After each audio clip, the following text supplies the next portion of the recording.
தோட்டக்கலை மலை பயிர்களை சாகுபடியினை ஊக்குவித்தல். தோட்டக்கலை பயிர்களை உகந்த காலநிலையில் சாகுபடி செய்யும் பொழுது தரமான விளைபொருட்கள் விளைந்து அவற்றின் சந்தை மதிப்பும் கூடுகிறது. உதாரணமாக கொடைக்கானல் மலைப்பூண்டு, ராமநாதபுரம் முண்டு மிளகாய், சாத்தூர் சம்பா மிளகாய், கொல்லிமலை மிளகு, கன்னியாகுமரி லவங்கப்பட்டை, தேனி ஏலக்காய், கோயம்புத்தூர் ஜாதிக்காய், கோகோ போன்றவை நுகர்வோர்களால் அதிக அளவில் விரும்பப்படுகின்றன. விவசாயிகளின் கோரிக்கையின்படி புவிசார் குறியீடு பெறப்பட்ட முண்டு மிளகாய் சாகுபடி செய்யும் விவசாயிகளுக்கு சாகுபடி மானியம் பின்னேற்பு மானியமாக வழங்கப்படும். மேற்கண்ட பகுதி சார்ந்த தோட்டக்கலை பயிர்களுக்கான சாகுபடியை அதிகரித்திடும் விதமாக 2,70,00,000 ரூபாய் ஒதுக்கீட்டில் தரமான நடவு செடிகள் மானியத்தில் வழங்கப்படும்.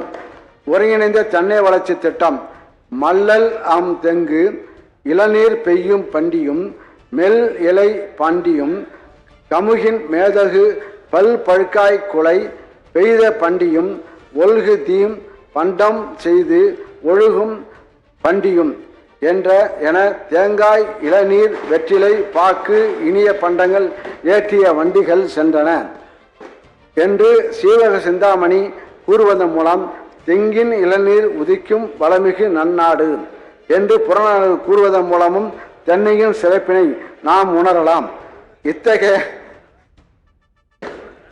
இத்தகைய சிறப்பு வாய்ந்த தென்னை சாகுபடியை 10,000 ஏக்கர் பரப்பில் புதிதாக ஊடுபயிரினுடன் சாகுபடியுடன் மேற்கொள்ள 7 லட்சம் தரமான தென்னை நாற்றுக்கள் 4,80,00,000 ரூபாய் நிதியில் வழங்கப்படும். தென்னை பயிரிட்டு 5 வருடம் வரையிலான தென்னந்தோப்புகளில் வாழையும், நன்கு வளர்ந்த தென்னந்தோப்புகளில் ஜாதிக்காயும் ஊடுபயிராக பயிரிட 5,70,00,000 ரூபாய் நிதி ஒதுக்கீடு செய்யப்படும்.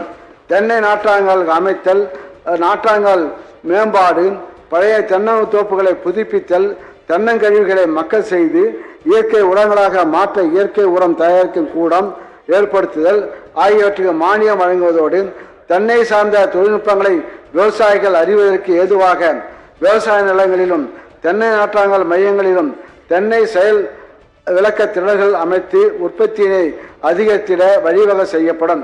இதற்கென 12 கோடி ரூபாய் லட்சம் 12 கோடியே 50 லட்சம் ரூபாய் நிதி ஒதுக்கீடு செய்யப்படும். தென்னை சாகுபடிக்கு தேவையான இடுபொருட்களை உரிய நேரத்தில் குறித்த அளவில் அளிப்பதால் தென்னையில் உற்பத்தி திறன் அதிகரிக்கும் என்பதை எடுத்துக்காட்டும் வகையில் 25,000 ஏக்கர் பரப்பில் செயல் விளக்க திடல்கள் அமைக்கப்படும். இதற்கென 12 கோடி ரூபாய் மாநில நிதி ஒதுக்கீடு செய்யப்படும்.